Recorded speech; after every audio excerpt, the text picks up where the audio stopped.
होता, पण याच 12व्या शतकात महाराष्ट्राला कुणाची तरी नजर लागली आणि 8,000 इस्लामिक सत्तानं महाराष्ट्रावर पहिलं आक्रमण केलं आणि यांचा मोठा हात अल्लाहुद्दीन खिलजी दिन दिन दिन धावत आला. आया बहिणींची तर तुटल्या गेली, मंदिर उद्ध्वस्त झाली, मंदिरातले देव उद्ध्वस्त झाले. अरे कोण रोखला अल्लाहुद्दीन खिलजीचं वादळ? दादा हे वादळ रोखायला आता नुसत्या वादळाची नाही, एका भगव्या वादळाची गरज या महाराष्ट्राला होती. भगव्या वादळाची गरज या महाराष्ट्राला नाही करू. अरे कोण रोखले वादळ? अल्लाहुद्दीन खिलजीने महाराष्ट्र उद्ध्वस्त केला.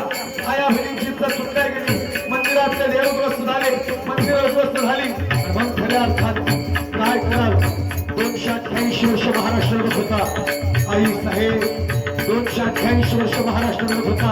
आया बहिणीचा किस्साण्याचा आवाज संपला महाराष्ट्र. कोण रोकल? आणि या 288 वर्षाचा प्रतीक परीक्षण पैठणच्या प्रसिद्ध साधू शांती ब्रह्म एकनाथ महाराजांनी आवाज दिला. हे कोल्हापूरची महालक्ष्मी, हे तुळजापूरची आई तुळजाभवानी, हे वडीची शब्द सोडली आणि माहूरची रेणुका माता. बे तुला दारू ढावं लागल बे, हे बे अरे दारू हे दारू पाहिजे असतं, दारू दारू पाहिजे असतं,